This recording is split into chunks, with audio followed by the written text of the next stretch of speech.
Well, hey guys, I'm Tim Langston with Red Dog Bushcraft, and today I thought we'd start a conversation about sheath knives.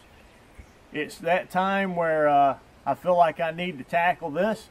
It's probably one of the most controversial subjects that's on the internet and YouTube today. Everybody seems to have their favorites, but I thought that I would sit down and show you exactly what I look for in a knife for the type of skills that I practice when I'm out in the woods.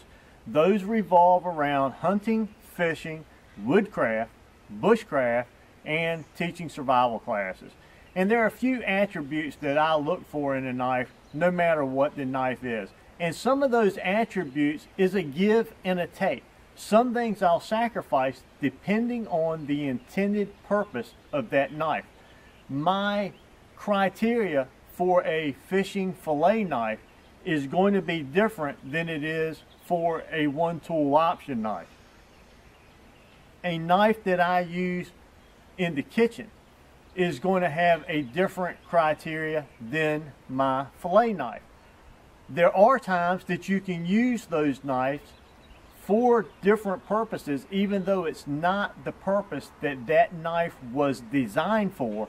But for the sake of this set of videos, as I go through and review with you some of my favorite knives, and as you can see, I've got 12 or 13 laid out here. I love knives. I have many of them, and I've spent a significant amount of time with each knife that I'm going to review or comment on, I should say. These are not going to be knife reviews. They're simply my opinion. I'm not going to sit out here and carve on sticks and baton with them. All of that has been done. You're just going to have to trust me when I say that I have spent a significant amount of time on the outside using these knives in a variety of applications, and I can tell you how I feel that those knives have performed. But with that said, after using knives, I've always liked knives. Even as a young child growing up, I've just always liked knives, liked having knives, liked using knives. My dad was a carpenter, and I liked doing woodworking type work, and I've always liked to carve, and a knife has just been something that's been a part of my life for a very long time. So as we go through these, I want to show you some of the criteria of what I look for in a good sheath knife. Now, some of these knives I'm going to refer to the websites where you can buy these knives, and one of them is Dave Canterbury's company, and the store where I buy some of my outdoor bushcraft products, some of the items that I use. And I like that store because they're just a wealth of information. They're good people, and I like supporting a great cause. His store is Wilderness Outfitters, and if you go on their site and you look at the knives, they list several criteria, and I agree with each one of them depending on the application of the knife. But for a good quality sheath knife, something that I'm going to take in the woods, that I'm going to teach with, that I'm going to practice with, something that may be on my side if I'm going out on a scout or a trek, or if I'm going to be doing an overnighter out in the woods, or maybe a long hike, something that I want to strap to my side that if I get caught in a bad situation, it's something that I can trust. So let's talk about just a couple of those attributes, and I'll use this Old Hickory butcher knife here as an example, and I'll move in a little bit closer so that you can see some of these. First of all, the blade length. I like the blade length to be at least as long as my hand is wide, and different applications require different blade lengths. I like that blade to be full tang, and full tang construction means that the same piece of steel is used from the end of the handle to the tip of the knife. It's one solid piece. And I'd like to add to that a little bit that the width of that material that goes from the blade to the handle at the narrowest part of the knife is the part that you can see remains at least that wide throughout the handle. And the reason I bring that up is I have a K-bar here for an example. Great knife, great tool, been used for years, loved and adored by many. But this knife, when it gets up into the handle, it turns into a threaded rod all the way to the end, and then this cap is forced on the end of it. Or it becomes a thinner piece of steel. And if you look right in the end of this, I'll try to get up here where it can focus in, you'll see right here how much of the end of that handle material is steel compared to the width of the blade itself. When I speak of full tang, what I mean is you can see that on this old hickory, the width of this steel here drops back to the width of the handle and runs the width of that handle, and you can see that tang inside on each side of those scales there. So that is a full tang construction. Many knives are also partial tang. They'll come back to around here, and then the end of the handle will be molded around it. A little bit better, a little bit stronger in my opinion, but still full tang construction is what I prefer. Another attribute of the blade that I like is for a 90-degree spine. Many of the knives on the market today, they will round the sides on each side of the back of the blade, and that's so that when you're doing push cuts, you don't hurt the back sides of your thumb. I really have not had a problem with thumb fatigue on the back of a good sharp 90-degree spine.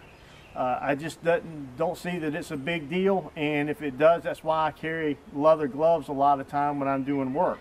But that 90-degree spine allows you to do things like scrape materials with the back side of your knife and create these nice fine materials, either for sanding wood products or creating this very fine material that you can use to ignite with a ferro rod or get a fire started.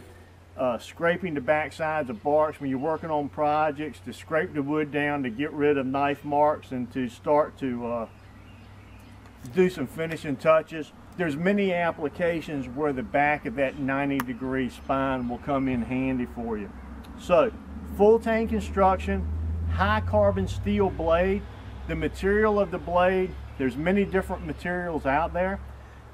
One of the ones that they list on the Self-Reliance Outfitters, the Pathfinder School store website, is that they want a high carbon steel blade, and the reason they put that on there is so that you can take a hard rock, and people think of flint, but it doesn't necessarily have to be flint. It can be quartz, it can be other rocks.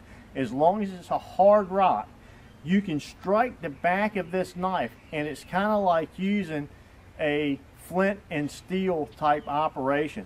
You can peel pieces of metal off of the back of this knife that are so fine that they'll turn molten, and you'll lay that down on char and you'll be able to ignite that charred material. So it makes your knife more functional. It's a fire starting option. So that's a great thing to have in many situations. There are some knives that I prefer to be in stainless because of the corrosion protection, but we'll talk about that later on. Most of my knives I like high carbon steel, not just because of that, but because of the edge retention versus my ability to sharpen them and hone them in the field. I think there's a lot of high carbon steels out there that if the heat treating is right now, it makes it a much more friendly knife to maintain. The work to keep a coating of oil or some material on the blade to keep it from rusting is offset by the ease and the maintenance and the ability to get just a, not just get, but also maintain a hair popping razor's edge on that knife. So full tang construction, high carbon steel, 90-degree spine, length at least with the blade length as wide and as the width of your hand. A handle or scales, these the pieces that are bolted onto the side of the tang of that knife is called scales, or the handle. Having something that is comfortable in your hand. One of the reasons I like wood is you can always sand it down yourself and get rid of hot spots. Hot spots are just where you use the knife over and over and you start to develop a hot spot or friction in your hand from use, from doing a lot of work. And the handle shape, you can have a great knife, but if it doesn't fit your hand, it's just not going to function very well for you. Another thing that I look for is the thickness of the blade itself. I like something that's at least 1/8 of an inch thick to stand up to the heavier abuse. The thicker it is, the more you're going to be able to pry, chop, and abuse it. But the less it doesn't cut or slice as well. A kitchen knife like this Old Hickory butcher knife is relatively thin, and the taper comes up high on the blade and goes down to where it's a very steep angle like this. A lot of the bushcraft type knives, that starts to widen out. And as you get into some of the survival knives and the big choppers and stuff, it gets even wider. The wider it gets, the less it wants to slice and the more it wants to force its way like a wedge through the material. The thinner the blade in the profile, the better it cuts. But yet you risk the chance of chipping that blade as you start abusing it a little bit. So that's one of the things that you have to consider when you're buying a knife for your outside activities. But I really, most of the time, for something I'm going to strap on my side, it's going to be my primary knife, I like it to be somewhere between 1/8 of an inch and 3/16 of an inch. I think that's a nice compromise between durability and having something you can abuse a little bit, but yet thin enough that you can keep it to the point, depending on the grind angle, you know, how much grind it is there, you can have a nice slice or two. So we'll reposition the camera, we'll start getting set up, and we'll go through some of these knives one by one now that we've stated our criteria.